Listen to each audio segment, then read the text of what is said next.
우리는 지금 대림절 두 번째 주일을 보내고 있고요. 구약 성경의 말씀을 가지고 성탄에 대한 이야기를 여러분과 함께 나누려고 합니다. 사실 지금 여러 가지 분위기는 카타르 월드컵이 대세죠. 네, 제가 그 얘기를 좀 해야 되는데 안 했다가 좀 해야 될 것 같습니다. 네, 우리나라가 이제 16강에 올랐다가 오늘 귀국을 다 했습니다. 네. 여러 가지 신문 기사들은 이런 이야기를 많이 하는 것 같습니다. 희망을 쐈다. 아시아 축구 연맹이 한국, 호주, 일본이 16강에 올라갔다. 이런 것을 아시아 인베이션 이렇게 표현도 하고요. 브라질과의 경기가 또 4대1로 졌지만 잘 싸웠다. 이런 표현들을 많이 하는 것 같습니다. 제가 화요일날 새벽 예배를 하는데 축구 경기가 4시부터였는데 5시 반에 새벽 예배인데 오늘 아무도 안 나오면 어떻게 하나 이런 생각 되게 많이 했는데 초반부터 좀 많이 밀리니까 그냥 잘 오셨습니다. 네, 오셔가지고 똑같이 새벽 예배 그냥 했는데 여러분 사실 표현을 이렇게 하는 게 맞지 않을까 생각해 봅니다. 객관적으로 4대1로 졌으면 신문기사에 뭐라고 나와야 될까요? 대패했다. 그렇지 않습니까? 그 맞죠? 대패했다. 4대1로 졌으니까. 지난번에 5대1로 졌거든요. 그러니까 크게 졌습니다. 그래야 되는데 그렇게 얘기를 안 한단 말입니다. 그게 좀 희한하지 않습니까? 솔직히 16강에는 올랐지만 경기 결과 4게임을 놓고 보면 1승 1무 2패. 잘 싸운 겁니까? 아니 1승 1무 2패인데 뭘 잘 싸웠습니까? 잘 못 싸웠죠. 그렇게 말하는 게 정상 아닙니까? 그런데 사람들은 그렇게 말하지 않습니다. 졌지만 잘 싸웠다. 희망을 쐈다. 이런 얘기를 한단 말입니다. 이거 왜 그럴까? 저는 중요한 건 어떤 것의 결과보다 사람들의 관점이 뭐냐, 이게 되게 중요한 것 같습니다. 결과는 졌지만 내용은 정말 열심히 노력했다. 이걸 봐주는 관점으로 보는 거 아닙니까? 그러니까 사람들은 이것에 대해서 희망을 이야기하는 것, 이것이 사람들의 관점이기 때문에 그런 이야기들을 사람들이 한다라고 생각을 합니다. 사실 우리의 현실은 늘 좋지 않습니다. 우리의 현실이 늘 평안하지도 않습니다. 그런데 그 가운데서 성경은 끊임없이 희망에 대한 이야기를 하고 있단 말입니다. 자, 우연치 않게 오늘 40장을 들어왔지만 지난번 이사야 39장까지 달릴 때 39장과 38장을 기억하십니까? 누구의 이야기였나요? 히스기야 왕. 그죠? 히스기야 왕의 이야기. 38장은 그가 죽을 것에 대한 예언을 듣고 하나님 앞에 기도함으로 15년 연장받은 얘기. 39장은 모든 걸 다 바벨론에게 보여줌으로 이후에 바벨론 포로로 갈 것에 대한 이야기. 굉장히 우울하고 암울한 이야기를 39장까지가 담고 있습니다. 근데 오늘 39장까지를 제1 이사야라고 신학자들은 말하고 40장부터를 제2 이사야 이렇게 말하는데 제2 이사야는 굉장히 희망에 대한 이야기를 담고 있습니다. 사실 역사적으로도 간격이 굉장히 큽니다. 39장까지는 주전 705년의 이야기입니다. 그리고 40장의 이야기는 주전 538년의 이야기입니다. 그러니까 이 굉장한 간극이 역사적으로 있었죠. 그러면 생각해 보는 거죠. 바벨론 포로 때는 어려웠다 얘기하지만 40장에 돌아와서 바벨론 포로에서 돌아왔을 때 그들의 삶이 나아졌나? 아니요. 나아지지 않았습니다. 오히려 바벨론에서 훨씬 잘 살았을 수도 있죠. 돌아왔을 때 이곳은 척박한 땅이었습니다. 이곳에서 과연 희망을 노래할 수 있을까? 저는 그 생각을 합니다. 하나도 상황이 나아지지 않았지만 40장부터 말하는 건 회복, 구원, 희망 이런 얘기로 이전과는 전혀 다른 이야기가 40장부터 시작되고 있다. 이걸 이해하는 게 중요합니다. 그래서 40장의 이야기는 제2 이사야의 서론에 대한 이야기를 우리에게 들려줍니다. 자, 이 이야기는 하나님의 백성을 위로하신다. 이렇게 시작을 하는 거죠. 예언서의 대부분의 이야기는 심판이죠. 그런데 오늘 이야기는 하나님의 백성을 향한 위로를 담고 있습니다. 그 위로의 핵심은 나 하나님이 온 세상의 주관자이다. 이 말씀을 하시면서 나의 백성 이스라엘아 두려워하지 말아라. 너희의 노역의 때는 끝났다. 너희는 이제 바벨론으로 돌아왔다. 너희의 육체와 너희의 생각과 너희의 아름다운 것들, 그건 다 사라질지 모르지만 내 약속의 말씀은 영원하다. 넌 그걸 붙들고 하나님의 다스림과 하나님의 통치, 그 하나님을 바라보아라. 이 이야기가 오늘 본문 전체의 이야기입니다. 저도 가보진 않았지만 오스트리아 빈이라는 도시가 있죠. 여러분 들어보셨죠? 오스트리아 빈이라는 도시가 있는데 거기에 품메린이라고 하는 엄청나게 큰 종이 있다고 합니다. 저도 책에서만 봤는데요. 이 종이 어떻게 만들어졌나? 그 이야기인데요. 그거는 안 보셔도 됩니다. 너무 자세하게 이건 안 보셔도 되고요. 제가 이야기를 하겠습니다. 1929년에 오스만 제국의 군대가 빈을 포위하게 됩니다. 포위 공격을 이 빈이라는 도시가 잘 견뎌냈습니다. 1683년에 두 번째 공격을 물리쳤습니다. 근데 오스만이 쳐들어왔다가 알프스를 끼고 있는 오스트리아가 너무 추운 겁니다. 겨울을 못 견디고 후퇴를 하면서 오스만이 300개가 넘는 청동 대포를 남기고 철수를 하게 됩니다. 그래서 빈 사람들이 이 청동 대포 300문, 약 18톤 정도 되는 양으로 종을 만든 겁니다. 이게 품메린이라고 아까 보여줬던 바로 그 종입니다. 이게 빈의 자랑거리가 되었습니다. 이제 우리의 삶의 전쟁, 불안, 이런 것들로부터 우리는 이제 소망을 얻습니다. 이제 우리는 희망을 갖습니다. 이제 우리는 평화를 갖습니다. 이런 의미에서 18톤짜리 종을 만들었습니다. 이걸 성당 북쪽에 있는 종탑에 걸었습니다. 그런데 이 품메린이라는 종이 2차 세계대전 막바지에 러시아군에 의해서 폭격을 당하면서 크게 부서졌습니다. 여러분 같으면 어떻게 하시겠습니까? 18톤짜리 종이 폭격을 맞아서 크게 부서졌습니다. 어떻게 하실 것 같습니까? 별로 관심은 없으시죠. 우리 거 아니니까 알아서 했겠지, 그럴 수도 있지만 생각을 해보면 이 사람들이 어떻게 했냐면 전쟁이 끝난 후에 이 종에다가 4톤을 더 해가지고 22톤짜리를 만들었습니다. 엄청난 큰 걸 또 하나 만든 겁니다. 그래서 슈테판 성당의 북탑에 그걸 걸었습니다. 이 종은 침략자들의 대포를 녹여 만든 종이고, 종이 울릴 때마다 도시의 안전, 도시의 평화, 이런 것들을 빌었던 것 아죠. 이 품메린이라는 종은 전쟁, 파괴, 학살 없는 세상, 그 세상 속에 소망의 메시지를 담고 있는 거죠. 현실이 어려울수록 더 큰 희망을 꿈꾼다. 폭격을 맞아 그 종이 부서지지만 우리는 그러면 더 큰 종을 만든다. 더 큰 희망을 꿈꾼다. 그걸 그들이 보여주고 있는 것 아니겠습니까?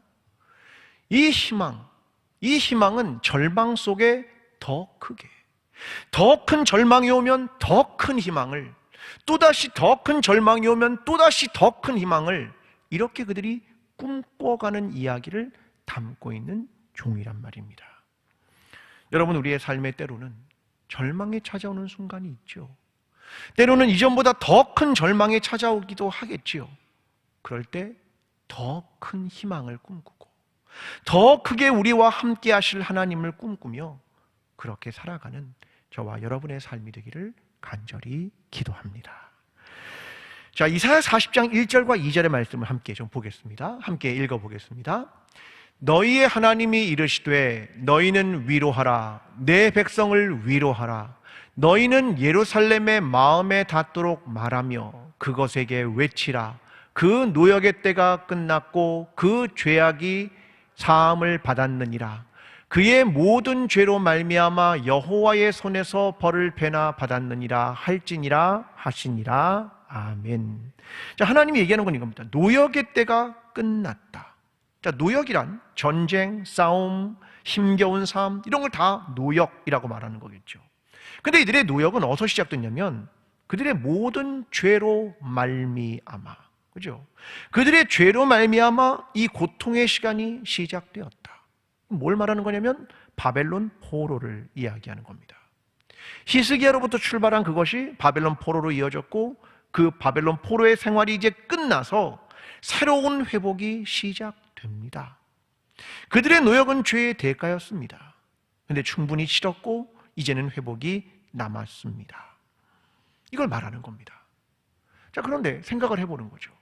노역이 얼마나 깊었을까? 그들이 얼마나 절망의 깊이를 들어가게 됐을까? 이걸 한번 생각해 보면 잘 생각이 안 됩니다. 얼마나 어려웠을까? 우리가 상상이 잘 안 되겠죠. 여러분, 이런 바벨론에서의 기록을 사실 별로 하지 않습니다. 성경이 생각보다 많이 얼마나 힘들었는지 절망의 깊이를 말하지 않습니다. 저는 여기서 좀 발견하는데요, 에스라 8장 15절인데요 에스라 8장 15절을 이렇게 기록합니다. 내가 무리를 아하와로 흐르는 강가에 모으고 거기서 3일 동안 장막에 머물며 백성과 제사장을 살핀즉 그 중에 레위 자손이 한 사람도 없는지라. 바벨론 포로에 갔다가 다시 돌아오려고 하니까 누가 필요하냐면 제사장 레위인이 필요한 거죠. 그래서 에스라가 가서 모으는 겁니다. 자, 레위 사람을 찾아보자. 그랬더니 기록이 뭐라고 말합니까? 레위 사람이 한 사람도 없는지라. 여러분, 70년 동안 얼마나 무너졌냐면 레위 사람이 한 사람도 찾을 수 없었다. 그렇게 기록을 하는 거죠. 결국 가시바에는 이또에게 가서 레위인을 찾습니다. 몇 명 찾냐면 20명 찾습니다. 20명. 그리고 누구를 발견하냐면 느디님, 성경에 느디님이라고 나오는 사람들은 성전에서 하는 자벽을 하는 사람들입니다. 자벽부들입니다. 그들 220명을 확보합니다. 아니, 레위인, 여러분, 레위인이 원래는 어디서 출발합니까? 레위 지파 아닙니까? 하나의 지파예요. 자, 그러니까 민수기 3장에 보면 레위인의 수가 얼마냐면 초창기에 22,000명입니다. 근데 22,000명이 바벨론 포로 딱 끝나고 나니까 몇 명 남았다고요? 20명. 여호와의 성전을 회복시키려는데 레위인이 20명 남았습니다. 초창기 22,000명이 1000배가 줄은 겁니다. 그리고 거기에 느드님이라는 자벽부들, 네? 그들 220명을 데리고 성전에 있는 그 제사와 일들을 시작하기 시작한 겁니다.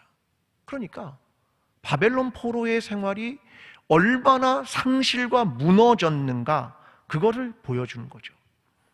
전 이게 그들의 절망의 깊이, 고통의 상황, 이런 걸 대변한다고 생각합니다. 이 이야기는 39장에 바벨론이 나라를 잃은 것, 히스기야의 잘못 때문이죠. 그때 그들은 이런 이 삶을 실제로 살아냈다라는 생각을 한다는 거죠. 근데 그때 하나님이 먼저 그들에게 하는 말은 이겁니다. 위로하라. 내 백성을 위로하라. 나하무 암미, 이런 말이거든요. 암미는 백성, 내 백성이라는 거고, 나하무는 위로하라, 그 말입니다. 하나님이 그들에게 따뜻한 말을 건넸다, 그 정도를 말하는 게 아닙니다.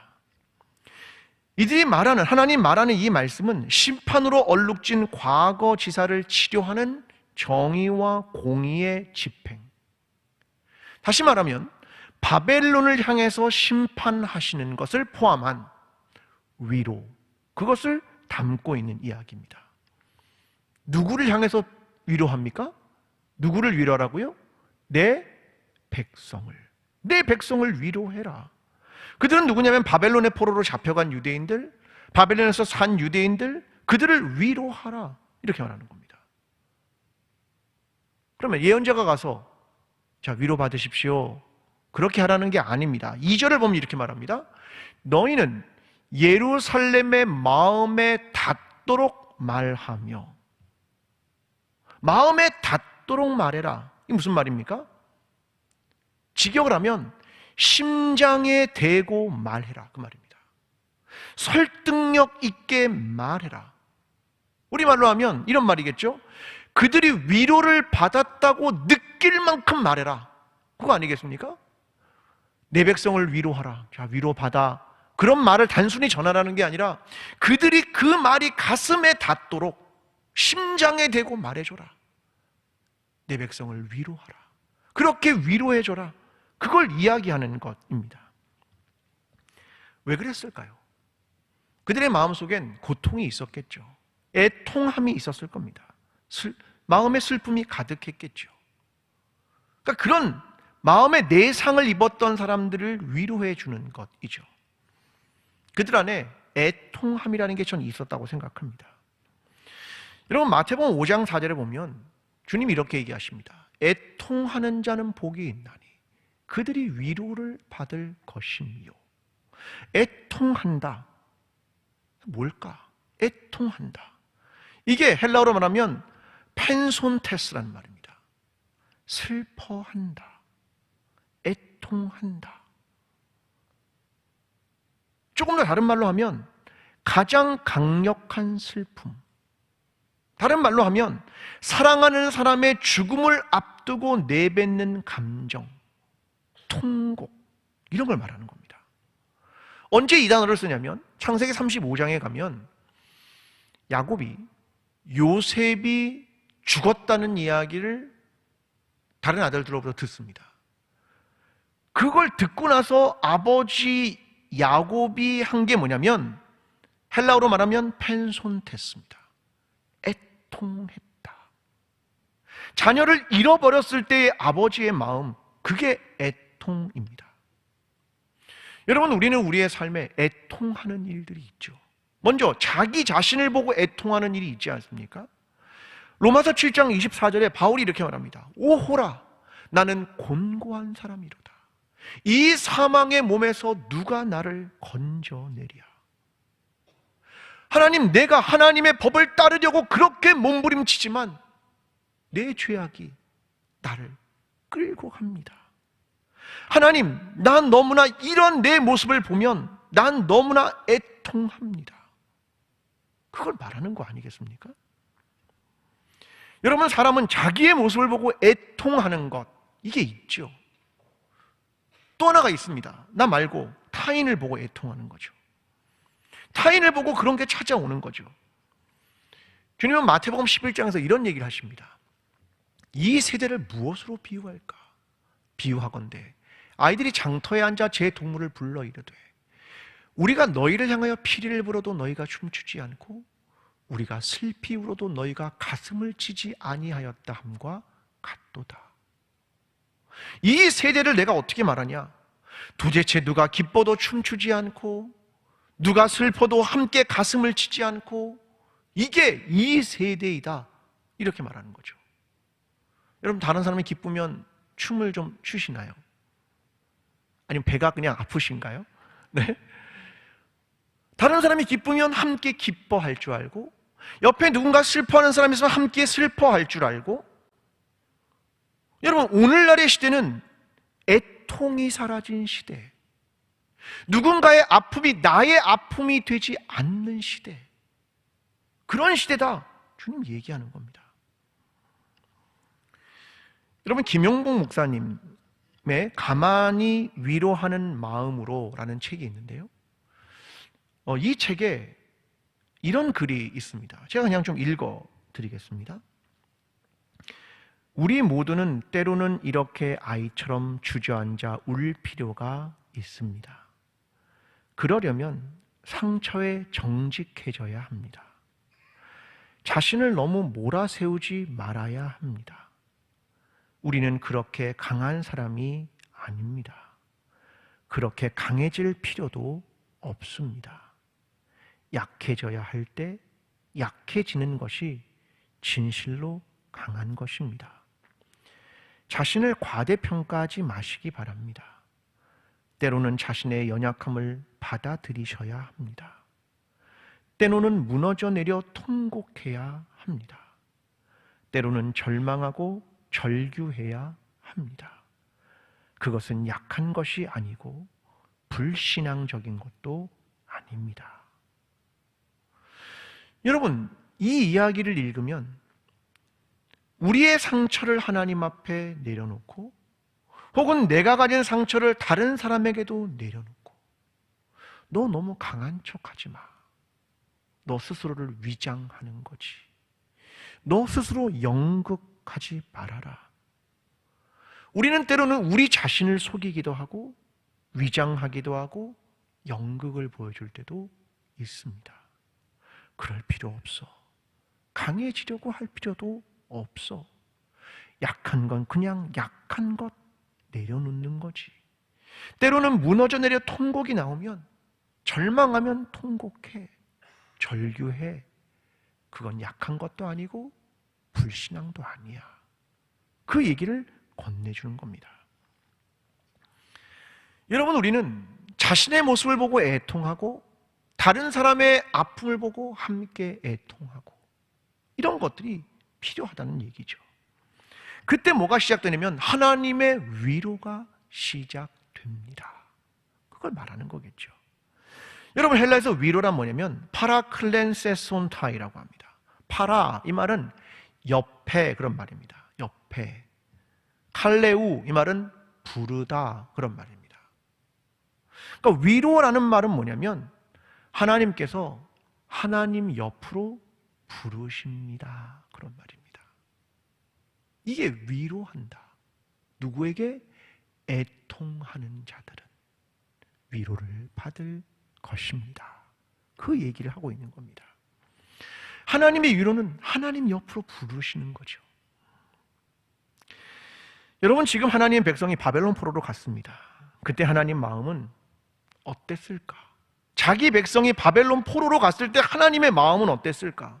예레미야 31장 20절이 이렇게 말합니다. 함께 읽어볼까요? 에브라임은 나의 사랑하는 아들, 기뻐하는 자식이 아니냐? 내가 그를 책망하여 말할 때마다 깊이 생각하노라. 그러므로 그를 위하여 내 창자가 들끓으리니 내가 반드시 그를 불쌍히 여기리라. 여호와의 말씀이니라. 아멘. 무슨 말입니까? 예레미야는 그들이 바벨론 포로로 갈 것을 예언하고 있는 겁니다. 그때 하나님이 어땠을까? 이런 표현이죠. 내 창자가 끊어지는 것 같다. 여러분, 하나님이 내 창자가 끊어지는 것 같다. 하나님이 어떤 현장에 들어가는 거냐면 애통의 현장에 들어가는 겁니다. 내 백성을 글로 보내놓고 하나님이 창자가 끊어지는 것 같다. 하나님이 그냥 가니까 너 위로받아, 그거 말하는 게 아니라 내 백성이 바벨론 포로로 가니까 내 창자가 끊어지는 것 같아. 그 하나님이 위로한다 그 말이겠죠. 여러분, 주님도 다르지 않습니다. 십자가를 지시고 고난을 당하시죠. 그리고 우리를 위로하십니다. 히브리서 2장 18절이 이렇게 말합니다. 그가 시험을 받아 고난을 당하셨은즉 그 시험 받는 자들을 능히 도우실 수 있느니라. 내가 시험받아 도울 수 있는 건 무엇 때문에? 주님이 시험받고 고난을 당하셨기 때문이다. 그래서 하나님이, 주님이 우리를, 주의 백성을 위로하실 수 있습니다. 그 말을 하는 겁니다. 오늘 저와 여러분의 삶에 애통이 있어야 하겠죠. 우리 자신의 모습, 매일의 욕망과 죄에 끌려가서 육신의 삶을 살아가는 우리의 모습을 보고 애통해야 하고, 우리의 이웃이 당하는 고난을 보며 애통해야 하는 겁니다. 그래서 장례식에를 가야 하는 거죠. 여러분, 교회에서 장례가 있으면 찾아가 줘야죠. 왜요? 위로하는 건 옆에 그를 불러서 주님이 함께 하시는 위로로 해주는 것이기 때문에 그렇습니다. 오늘 우리의 삶이 힘들고 애통이 있다면 하나님의 위로를 경험하고, 우리 서로도 애통함이 있다면 서로가 서로에게 위로가 되어주는 저와 여러분의 신앙이 되기를 간절히 기도합니다. 오늘 보면 3절과 4절로 갑니다. 함께 읽어보겠습니다. 외치는 자의 소리여, 이르되 너희는 광야에서 여호와의 길을 예비하라. 사막에서 우리 하나님의 대로를 평탄하게 하라. 골짜기마다 도두어지며 산마다 언덕마다 낮아지며 고르지 아니한 곳이 평탄하게 되며 험한 곳이 평지가 될 것이요. 아멘. 자, 이사야에 나오는 우리가 잘 아는 말씀이죠. 외치는 자의 소리요. 어디서 외칩니까? 광야에서. 여러분, 솔직히 외치는 소리가 잘 전달이 되려면 어디서 외쳐야 될까요? 도심 한복판에서, 큰 사거리에서, 시장에서, 그럴 때 외쳐야 되는 것 아닙니까? 근데 하나님은 광야에서 외치는 자, 누가 들어요? 광야에서 외치는데 아무도 없는데 누가 듣냐 말입니다. 어쩌면 너무 미미한 소리 아닐까요? 근데 하나님은 그 작은 소리에 사람들이 귀를 기울이게 하십니다. 그 귀를 기울이는 소리, 그게 뭐냐? 여호와의 길을 예비하라.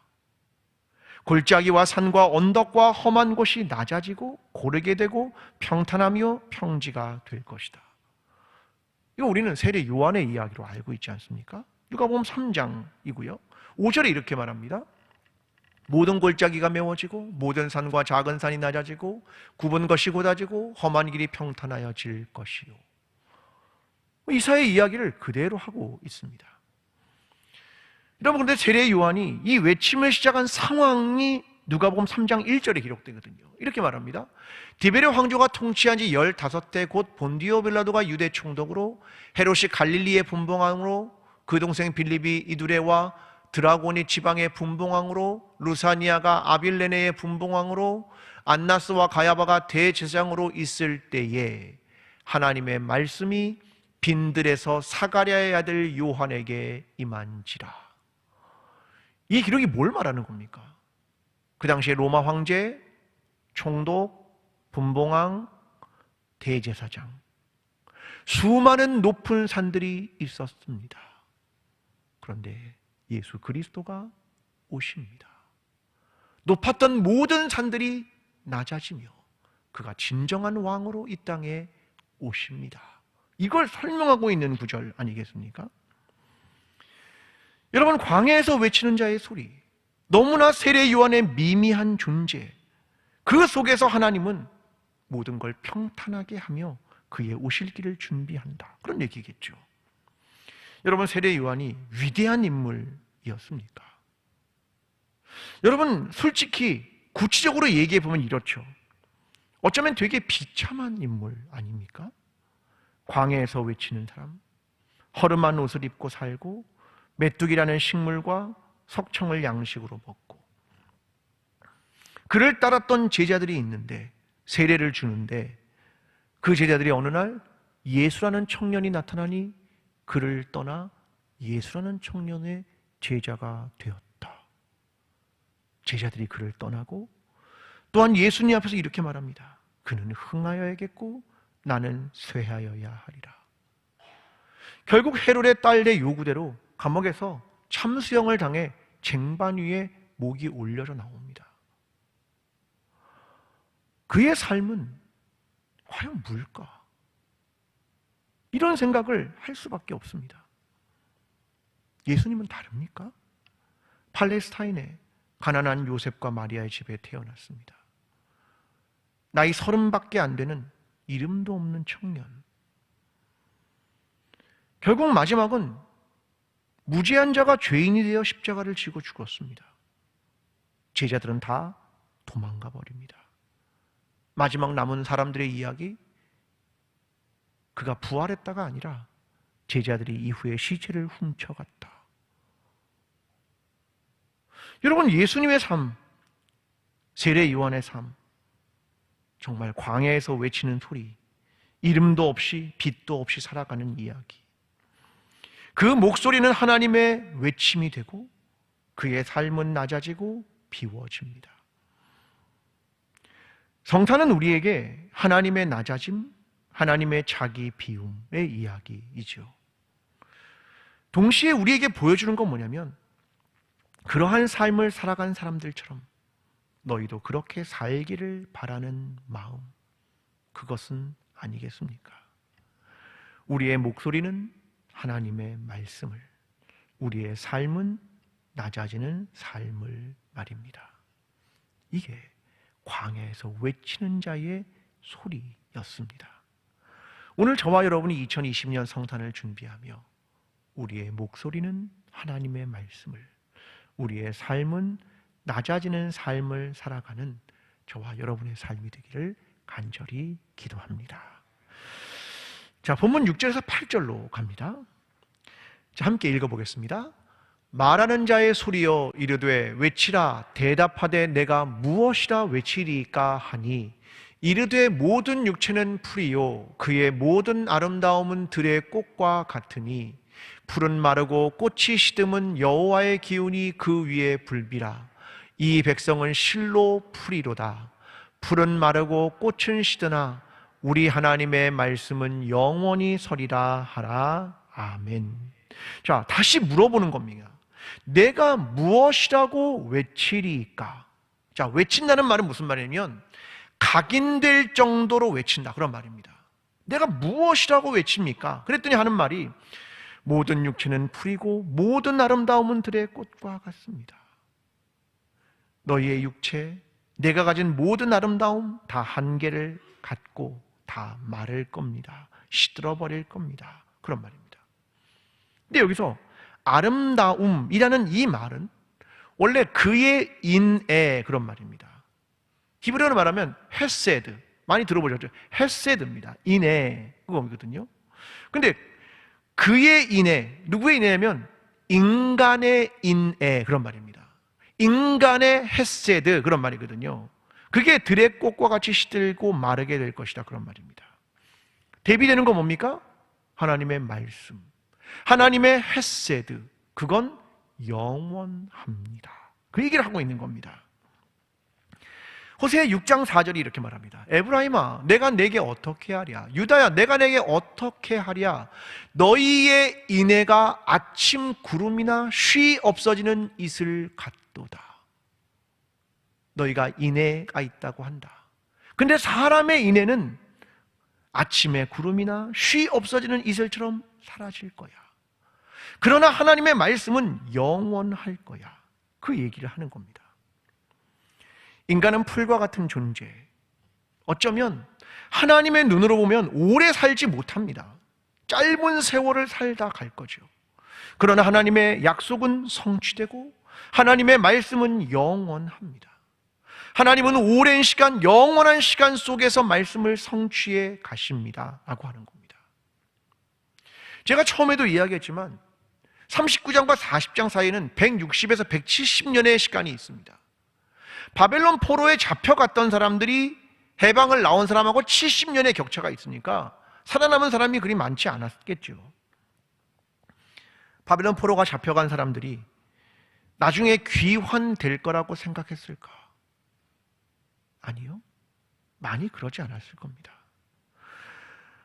그 시간들을 지내면서 적어도 70년, 100년, 160년, 170년을 지나면서 과연 어떨까라고 하는 것이죠.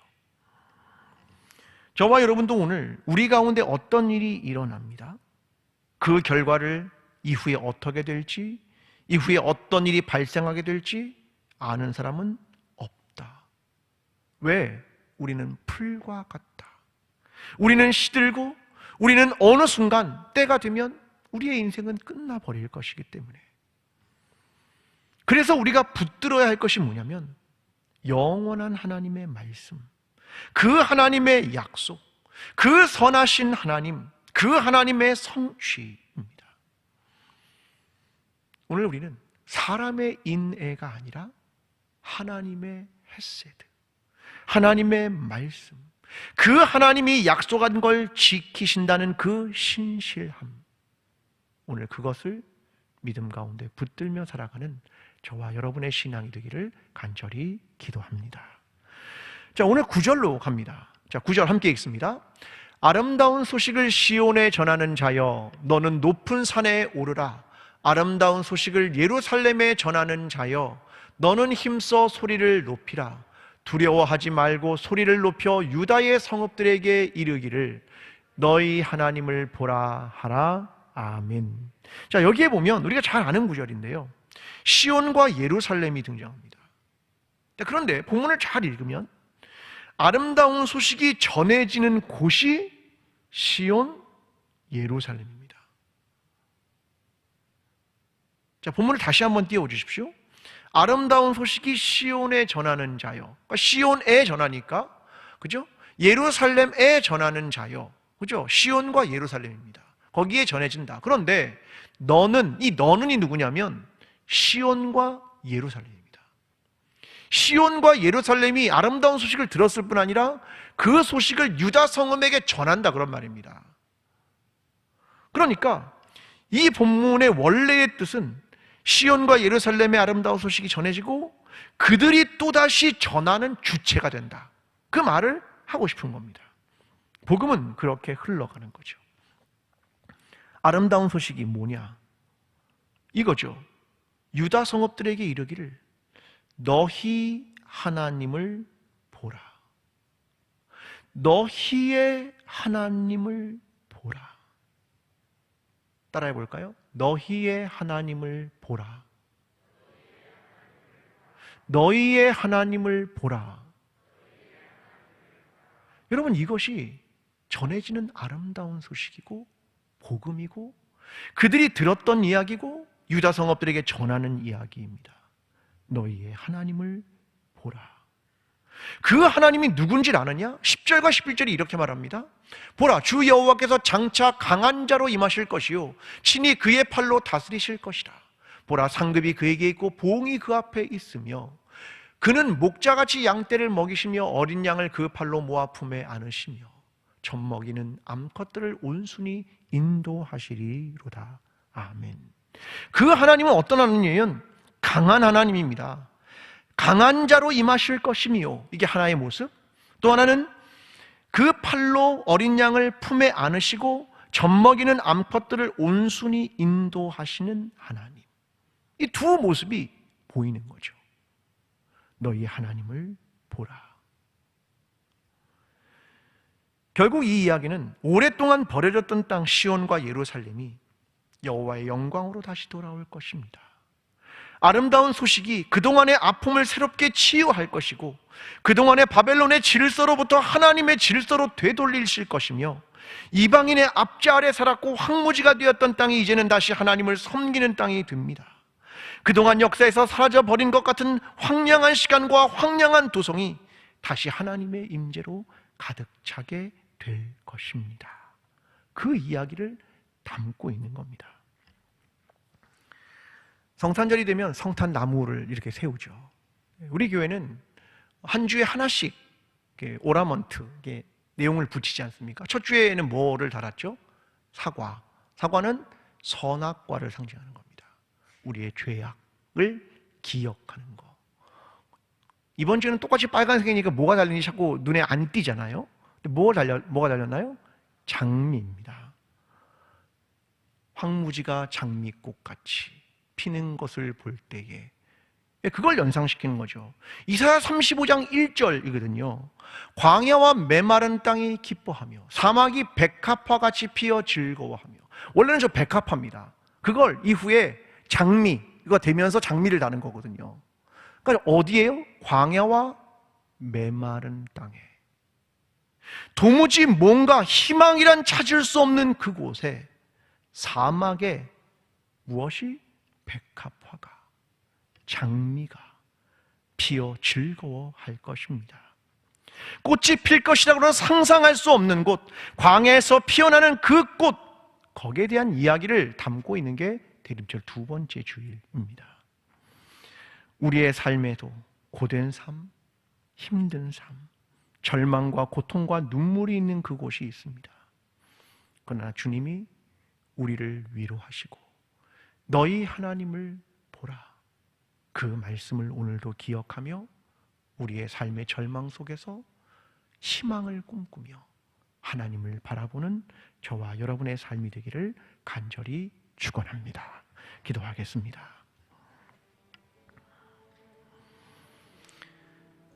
하나님, 오늘 우리의 삶의 광야와 같은 일을 만나기도 합니다. 도무지 희망이 보이지 않을 때, 모든 것을 상실할 때, 주님 사랑하는 성도들을 위로하여 주시옵소서. 그들 곁에 가까이 서셔서 마음에 닿는 위로를 주시옵소서. 하나님, 우리는 우리의 삶을 하나님 앞에 내어놓습니다. 하나님, 우리에게 위로가 필요합니다. 주님, 우리를 위로하여 주시옵소서. 함께 기도하겠습니다. 사랑하는 하나님, 우리가 힘든 시절을 보낼 때 찾아오셔서 위로하시니 감사합니다. 지금은 다 눈에 보이지 않는 것 같지만 주의 말씀을 믿으며 너희의 하나님을 보라 말씀하시는 그 하나님의 말씀 앞에 섭니다. 사랑이 많으신 하나님, 선하신 하나님, 약속을 반드시 지키시는 하나님, 무엇보다 우리의 아픔에 함께 아파하시는 하나님, 그 하나님을 바라보며 오늘도 한 걸음 나아가오니 주님, 사랑하는 주의 백성들을 기억하여 주시고 그들을 주의 팔로 모아 품에 안아주시고 하나님의 놀라운 위로로 역사하여 주시옵소서. 이제는 우리를 위하여 십자가를 지시고 부활하신 예수 그리스도의 은혜와 하나님 아버지의 끝없는 사랑과 성령님의 교통하심이 오늘 절망과 고통 중에 있지만 하나님의 위로하심으로 새로운 힘으로 나아가기를 소원하는 여기에 모인 모든 주의 백성들 머리 위에, 그들의 삶 위에, 광주제일교회 위에, 나라와 민족 위에 지금부터 영원까지 함께 하시기를 간절히 축원하옵나이다. 아멘.